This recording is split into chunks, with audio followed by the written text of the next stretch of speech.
कि जेसिका और सरिता जी, इन दोनों जी ने जो भी बातें की, तो एक ये होता है कि ठीक है, उनके साथ किया है लेकिन गलत किया है। वो औरत भी गलत है कहीं ना कहीं, ये मैं खुद बोलती हूँ कि वो कहीं ना कहीं गलत है उस चीज को लेकर। लेकिन इन लोगों ने जो एक टाइमिंग जो इन्होंने चूज किया है ना इन सब चीजों को बाहर लाने का, वो गलत है। ऐसा लगता है कहीं ना कहीं इसी वो अगर ये बातें नहीं लाती, ठीक है, उन्होंने सबक लिया, उनके साथ गलत हुआ, उन्होंने सबक लिया उन चीजों से, एग्री, ठीक है।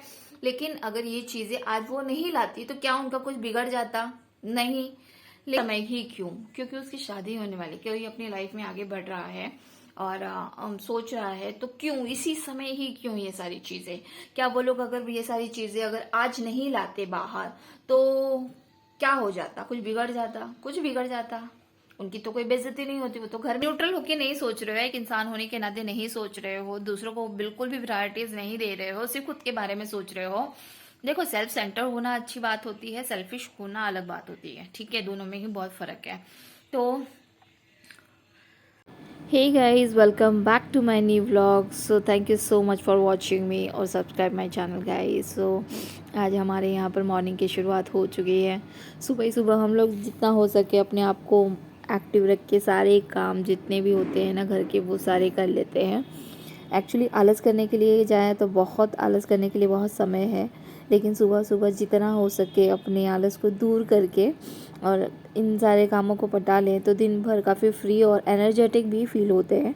तो यहाँ पर सुबह सुबह हम लोग ने साफ़ सफाई, मतलब मैंने अपनी जो भी है झाड़ू पट्टा वो करना था वो मैंने कर लिया, क्योंकि काफ़ी टाइम से मैं देख रही थी कि यहाँ पर जो स्वीपर्स हैं वो उतने अच्छे से नहीं कर रहे थे, तो मुझे लगा कि मुझे ही कर लेना चाहिए, तो मैंने वो कर लिया।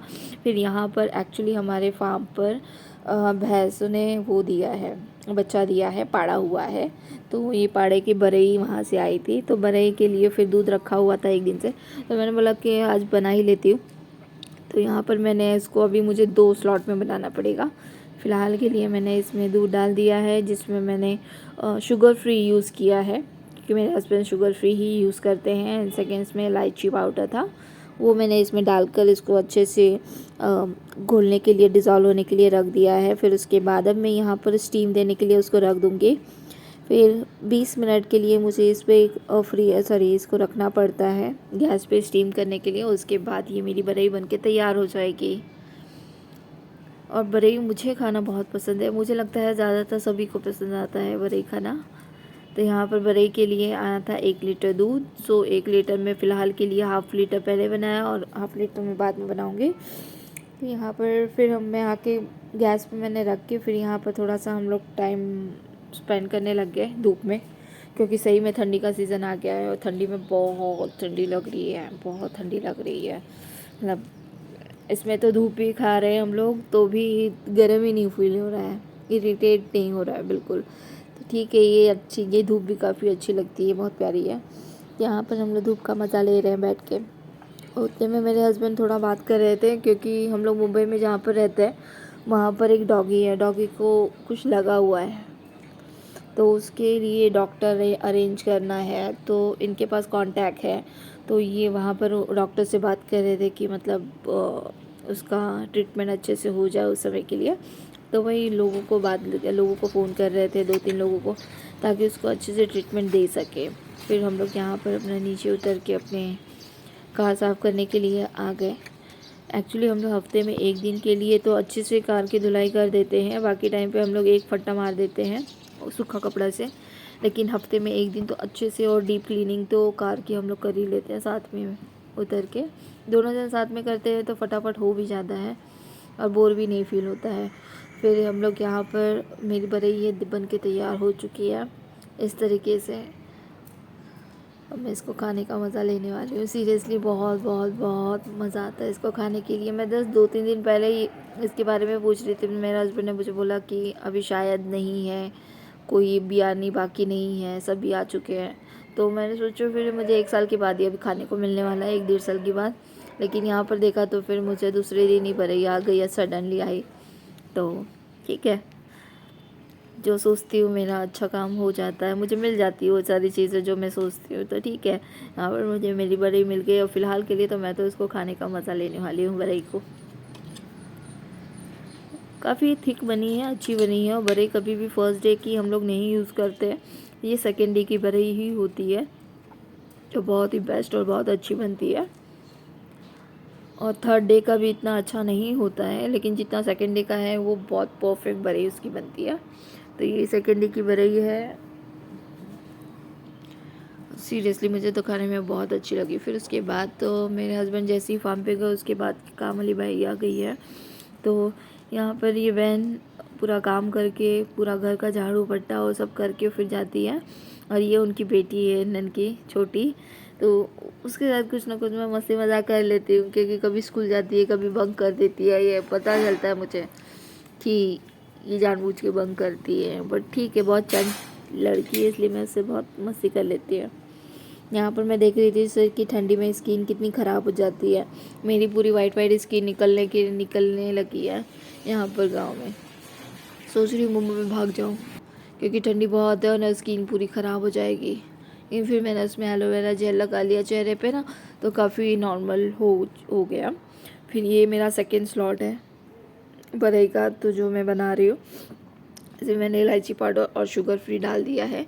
काफ़ी अच्छी बन जाती है, नो डाउट, बहुत ही अच्छी। और अच्छे पीसेस इसमें निकलते हैं अगले में। बट ये है कि सेकेंड डे का बरई होगा तो ही अच्छे से काम करेगा और अच्छे से बन के तैयार हो जाएगा। और उसके ऊपर मैं यहाँ पर कपड़े में बांध कर मैं ढक्कन इसलिए रखती हूँ ताकि वो जो स्टीम है वो स्टीम वापस नीचे नहीं गिरे, क्योंकि स्टीम वापस नीचे गिरती है तो वो पानी है ना उसके ऊपर ही रह जाता है। तो इसके लिए मैं कपड़ा बांध कर ही इस ढक्कन को लीड लगाती हूँ उसमें। फिर उसके बाद मैंने फटाफट सेव टमाटर की सब्ज़ी की तैयारी कर ली। सेव टमाटर एक्चुअली ये काठियावाड़ी तरीके से नहीं बनाते हम लोग। काठियावाड़ी में है लहसुन कांदा अदरक सब कुछ रहता है और खड़े मसाले भी रहते हैं और गरम मसाला भी रहता है। लेकिन यहाँ पर जो हम लोग सेव टमाटर की सब्ज़ी बनाते हैं उसमें बहुत सिंपल सी सिर्फ ऑनियन और मिर्ची कड़ी पत्ते का तड़का रहता है, जिसमें मैं टमाटर डाल दिया है और उसी में ही अब इसको गलाकर अच्छे से जो भी सूखे मसाले हैं हम लोग हल्दी मिर्ची पाउडर और धनिया पाउडर यही यूज़ करते हैं, धनिया जीरा पाउडर, इसको डालकर इसको गला दिया है सब्ज़ी को गलाने के बाद अब इसमें थोड़ी सी पानी डालकर और कुछ समय के लिए मैं इसको रख दूँगी 5-10 मिनट के लिए, ताकि जो भी नमक वमक है सब पानी वानी सब एक दूसरे में मर्ज हो जाए इसके लिए। फिर यहाँ पर मेरा सेकेंड स्लॉट भी तैयार हो चुका है बरई का, जो कि अभी मैं इसको फ्रीज में ठंडा होने के लिए रख दूँगी, फ़िलहाल के लिए बहुत गर्म है। Hey guys, welcome back again in my vlog. So अभी मैं एक्चुअली इस समय बात करना चाह रही हूँ कि जो भी सोशल मीडिया पे जो भी चल रहा है ना, उस पर मैं बस अपना ओपिनियन रख रही हूँ। किसी को सही लग सकता है, किसी को गलत भी लग सकता है। तो आज एक्चुअली मैं दोपहर के टाइम पे वीडियोस देख रही थी कि जेसिका जी का, नॉर्मली मैं उनका वीडियोस बहुत कम देखती थी, लेकिन मैंने 1-2 वीडियोस बार बार आता है ना डिस्प्ले पे, तो ऐसा आ रहा था तो फिर मैंने उनका वीडियोस देखा। एंड सरिता जी का भी मैं वीडियोस देख रही थी, फॉलो कर रही थी। तो एक्चुअली मुझे कैसे मालूम है इस समय, देखो दोनों की बातें सुनकर और भी सबने ओपिनियन उनके बारे में रखे हैं, मीशो है, बहुत लोगों ने रखा है उनके बारे में ओपिनियन। तो देखो कहीं ना कहीं अभी कैसा है कि ये टॉपिक कैसा हो गया है ना कि मतलब कहीं ना कहीं उनकी हरकतों से बहुत लोग परेशान हो चुके थे। और जो कि बोलते हैं ना, लोगों को इतना उनके हरकतों से लोगों को इतनी परेशानी हुई, लोग दिक्कत फील किए और अनकंफर्टेबल उन्होंने किया। तो ऐसा हो गया ना कि देखो ये होता है ना कि कर्मा, आपने जैसा बीज बोया वैसा ही फसल काटोगे। तो आपने मतलब जिस तरीके की बीज आपने बोए हैं, सेल्फिशनेस का, हर समय अपने आप को प्रायोरिटी देना, दूसरों को जलील करना, गाली देना, बोलते ना अपने ही थॉट से सोचना, अपना न्यूट्रल होके नहीं सोच रहे हो, एक इंसान होने के नाते नहीं सोच रहे हो, दूसरों को बिल्कुल भी प्रायोरिटीज नहीं दे रहे हो, सिर्फ खुद के बारे में सोच रहे हो। देखो सेल्फ सेंटर होना अच्छी बात होती है, सेल्फिश होना अलग बात होती है, ठीक है, दोनों में ही बहुत फर्क है। तो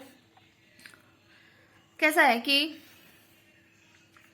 अब उन्होंने जैसा फसल काटा है वैसा ही उनके साथ हो रहा है। अब सही और गलत के बारे में अगर बोलने जाए कि सही हो रहा है गलत हो रहा है, तो डेफिनेटली गलत हो रहा है। ऐसा नहीं होना चाहिए, किसी के साथ भी होना नहीं चाहिए, दुश्मन के साथ भी नहीं होना चाहिए और करना भी नहीं चाहिए। ये बात तो मैं हमेशा से ही कहूंगी कि जो भी सचिन ने किया है और उसके खानदान ने किया है, जो भी बोलते हैं ना रोज सोशल मीडिया पे आके किसी की इज्जत को इस तरीके से तार तार करना, तो चाहे वो कैसी भी हो, कैसी भी उनका बोलते हैं ना उनका संबंध कुछ भी खराब हो, जिस लेवल तक भी खराब हुआ हो, जो चीजें अगर आप जेन्युइनली अगर आप शॉर्ट आउट करना चाहते हो चीजों को ना, तो आप उस चीज को पर्सनल लेवल पे बैठ के आप उसको सॉल्व करोगे। स्पेशली तो जो मम्मी पापा होते हैं, समाज होता है, किस लिए होता है यार, इनके साथ बैठकर उस बात को सॉल्व किया जाता है, ना कि उस बात को उछाला जाता है। ठीक है, तो चलो ठीक है, सचिन अपने पागलपन में था, उसने वो सारी चीजें की, उस चीज को जो उसे नहीं करना चाहिए था, बट उस चीज को कैसा उसका पूरा खानदान ने उछाला, उसके पूरे खानदान ने उस टॉपिक को पकड़ के और पे वीडियोस बनाने गए, और वो वीडियोस को देखकर लोगों के मन में उन्होंने इतना एक्साइटमेंट क्रिएट कर दिया कि मतलब लोगों ने इतने गंदे गंदे वीडियोस बनाने शुरू कर दिए। इवन कोई तो खून का कपड़ा है ना, वो उसको लेकर इतना गंदा अगर किसी लड़की के उस पे उछाला जाता है। एंड सीरियसली बता रही हूँ, मतलब ये सिर्फ और सिर्फ उनके खानदान ने जो एक साथ मिलकर वो जो बोलते हैं ना मुहिम चलाई थी इंसल्टिंग की, तो उसकी वजह से हुई है। और प्रैक्टिकल देखने जाए, ये चीज अगर आपने दूसरे के साथ की, आपके घर में भी वो चीज हो सकती है। और कैसा है, आपने कर्मा तो बांध लिया है, अब तो कर्मा वो होगा, आज नहीं होगा कल होगा, आपके खानदान में होगा, बहू बेटियों के साथ होता, कहीं ना कहीं वो कर्मा वापस आता ही है, जो होता ही है। तो कैसा है कि उस बच्चे की जो इतनी ज्यादा ऑनलाइन पे बेइज्जती हुई है, उसका तो कारण सिर्फ और सिर्फ उसकी फैमिली है। सचिन और सचिन की फैमिली सबने उसको साथ दिया। ऐसे मैं उनकी मम्मी को नहीं घसीटूंगी, उसकी मम्मी बहुत जेन्युइन पर्सनालिटी है, उसने कभी भी चीज को लेकर नाम ही नहीं निकाला। वो भले ही थी कि बहुत फ्रस्ट्रेटेड होगी, उसे भी तकलीफ हुई होगी कि कहीं ना कहीं उस औरत की वजह से बहुत कुछ लाइफ में, परिवार में सब कुछ हुआ है, लेकिन उन्होंने फिर भी एक औरत की इज्जत रखी और मर्यादा में रह के बात की। उन्होंने कभी सोशल मीडिया का गलत उपयोग नहीं किया, बिल्कुल नहीं किया। तो मैं उनको तो बहुत दिल से बोलूंगी कि बहुत जेन्युइन पर्सनालिटी है। एंड अगर उनके हाथ में होता ना, जेन्युइनली उनके हाथ से अगर उनका बेटा उनकी बातें सुनता ना, तो डेफिनेटली ये सारी चीजें इतनी गंदी तरीके से नहीं आती, बल्कि प्रॉब्लम सॉल्व हो जाती उनकी सुनता। तो एक्चुअली उनका बेटा ही उनके हाथ में नहीं है, वो कुछ नहीं कर सकती, उनका बेटा उनके हाथ में एक एक दमड़ी भर का नहीं है। तो ये तो छीछा लेदर तो होना ही था, उनका खानदान का छीछा लेदर का किया ही, उसके बाद नेहा का भी किया। एंड सेकेंड थिंग मैं बोलूंगी कि जेसिका और सरिता जी, इन दोनों जी ने जो भी बातें की, तो एक ये होता है कि ठीक है उनके साथ किया है, लेकिन गलत किया है, वो औरत भी गलत है कहीं ना कहीं, ये मैं खुद बोलती हूँ कि वो कहीं ना कहीं गलत है उस चीज को लेकर। लेकिन इन लोगों ने जो एक टाइमिंग जो इन्होंने चूज किया है ना इन सब चीजों को बाहर लाने का, वो गलत है। ऐसा लगता है कहीं ना कहीं इसी समय ही, क्योंकि उसकी शादी होने वाली, कोई अपनी लाइफ में आगे बढ़ रहा है और सोच रहा है, तो क्यों इसी समय ही, क्यों ये सारी चीजें, क्या वो लोग अगर ये सारी चीजें अगर आज नहीं लाते बाहर, तो क्या हो जाता, कुछ बिगड़ जाता। उनकी तो कोई बेइज्जती नहीं होती, वो तो घर में ही बैठे हैं ना, जो भी है सरिता जी हैं और जो भी है जेसिका जी हैं, वो लोग घर पे बैठी हैं। और वो अगर ये बातें नहीं लाती, ठीक है उन्होंने सबक लिया, उनके साथ गलत हुआ, उन्होंने सबक लिया, उन चीजों से एग्री, ठीक है, लेकिन अगर ये चीजें आज वो नहीं लाती, तो क्या उनका कुछ बिगड़ जाता? नहीं।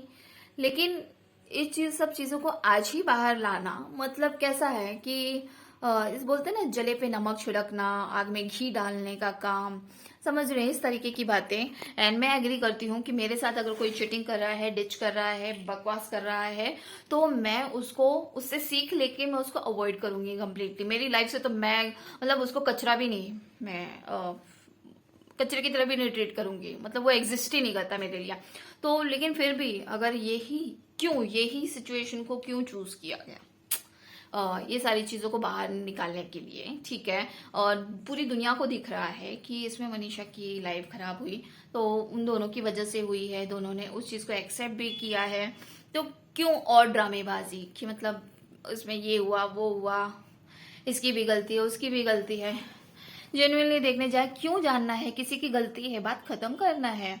बात में मतलब ओवरऑल रिजल्ट क्या चाहते लोग? मनीषा, सचिन अपनी लाइफ अपने हिसाब से जिए, थर्ड पार्टी को अपनी लाइफ से निकाल फेंके, वो उसको अपनी लाइफ में आगे बढ़ने दे। यही एक्चुअली ओवरऑल जितनी भी सोशल मीडिया है यही चाहती है, सबका यही ओपिनियन होगा, आई एम श्योर।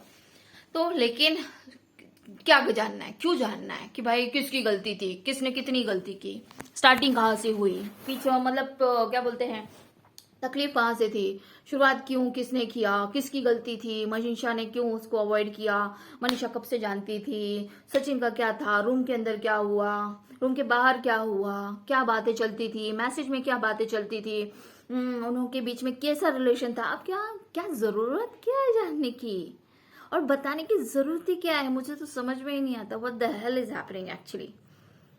स्टूपिड, सब स्टूपिड, जितने भी लोग उसके ऊपर प्रवचन दे रहे हैं, वीडियोस बना रहे हैं, सब औरतों को बोलूंगी सब सब सब स्टूपिड है।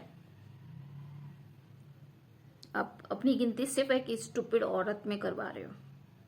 आई एम सॉरी ये वर्ड यूज करने के लिए, बट ये सिचुएशन सही नहीं था कि लोग अपनी अपनी ओपिनियन दें, अपनी अपनी बातें रखें। नहीं अगर क्लियर करते तो भी बातें आपके बोलने नहीं बोलने से, लेकिन सबको कमाने का इतना शौक है, व्यूज बटोरने का इतना शौक है। सीरियसली एक औरत की इज्जत पे ही कमाना इतना जरूरी है? उनको सही गलत ठहरा के ही इस समय व्यूज कमाना जरूरी था क्या? कितना कमा लोगे? लाख, 2 लाख, 4 लाख, 10 लाख, 15 लाख, बस? कोई और जरिया नहीं था? सोचो। बट ये सिचुएशन सही नहीं था। ये मेरा ओपिनियन है कि इस समय इस टॉपिक पे बात करने का, क्योंकि ये सारी बातें जितने भी लोग कर रहे हैं और जो भी रिएक्शन चैनल वाले जिस तरीके से वीडियोस बना रहे हैं, वो सिर्फ और सिर्फ फायदा उठा रहे मौके का, दैट्स इट। और उसमें एक औरत है ना, पिसती जा रही है। और ये सब चीजें है ना, जब खुद के घर पे बीतती है ना, तभी ही इंसान उस चीज को इंटरनल फील कर सकता है, अदरवाइज नहीं। तो ये कहूंगी, ठीक है गलत थी, सबकी बातों से लग रहा है। जेसिका भी बहुत जेन्युइन है, सरिता जी भी बहुत जेन्युइनली बात कर रही हैं, जो सही हुआ वही बताया उन्होंने, लेकिन वो जो सिचुएशन उन्होंने चूज किया वो गलत था। इस समय के आपका सही गलत बताने का कोई मतलब नहीं था। बात को सिर्फ क्या बोलते हैं, फेवर में नहीं लाके सिचुएशन है उसको और बोलते हैं ना, घी में आग में घी डालने वाला काम था। तो बस सिचुएशन गलत थी। ओवरऑल तो भाई उसने जो कर्म बांधे हैं जिस तरीके से उस लड़की ने, तो उसके साथ तो वो तो होना ही है। उसने अपना जो नेचर जिस तरीके से सेल्फिशनेस दिखाया है वही लोगों के मन में घर कर गया है, तो जिसकी वजह से लोगों ने उसका बुरा बोला है। लेकिन मैं इतना जानती हूँ कि अगर सही में सोशल मीडिया पे एक मैच्योर लोग होते, सेंसिबल लोग होते, तो ये बात इतनी नहीं बढ़ती। बट इतना तो मैं समझ गई हूँ कि दुनिया बहुत सेल्फिश है, बहुत ज्यादा सेल्फिश है। मतलब हम इमेजिन भी नहीं कर सकते। एक औरत की इज्जत उछालने में है ना, औरत पीछे नहीं हटती है, कोई औरत भी साथ नहीं आती है। It's like a social media rape, social media पे रेप हुआ है इस तरीके से। मतलब उसमें और उसकी भी जो भी रिएक्शन चैनल पे जितनी भी औरतों ने उसको वीडियोस बनाए हैं ना, जितनी भी औरतों ने वो वीडियोस बनाए हैं ना, वो सब इसमें भागीदार हैं। सबने एक से बढ़कर एक थंबनेल, एक से बढ़कर एक बेइज्जती करने के लिए जो भी ऐड कर सकते हैं वो सब उन्होंने ऐड किया है, तरीके से किया है। एक दिन में 2-2, 3-3 वीडियोस लोगों ने रिएक्शन चैनल पे बना के डाले हैं। धन्य हो ऐसी आत्माओं को, बहुत कुछ सिखाने के लिए जिंदगी में, कि वक्त आने पे मतलब बोलते ना, क्या बोलते हैं, इन लोगों का वो लेना चाहिए, क्या बोलते हैं, अच्छा खासा है ना एक्शन साथ में लेके चलना चाहिए सर फोड़ने के लिए सारे रिएक्शन चैनल वाले लोगों का। जितने भी चैनल वाले हैं ना रिएक्शन वाले, वक्त आने पे है ना, वक्त आया ना तो सबका चैनल रिएक्ट आउट करने के लिए कुछ तो स्टेप्स है ना लेने ही पड़ेंगे। क्योंकि अगर आप क्या बोलते हैं क्रिटिसाइज करते हो ठीक है, बट बेइज्जती करने के लिए एक दिन में दो दो तीन तीन वीडियोस तुम लोग बना के गंदा गंदा वीडियोस बना रहे हो, उसने ये किया बेडरूम में वो किया, प्लीज यार आई स्वेयर एज कोई भी इसको डाइजेस्ट करके नहीं लेगा और करना भी नहीं चाहिए। So yes I would say ये सिचुएशन का गलत फायदा हर किसी ने उठाया, हर किसी ने उठाया है, क्योंकि नहीं उठाना चाहिए था, बिल्कुल भी नहीं। सो मैं इसके फेवर में बिल्कुल भी नहीं रहूंगी। ठीक है, सबके साथ गलत हुआ ठीक है, बट ये सिचुएशन का फायदा उठाने लायक नहीं था। तो यहीं पर मैं अपनी व्लॉग को एंड कर रही हूँ। Thank you.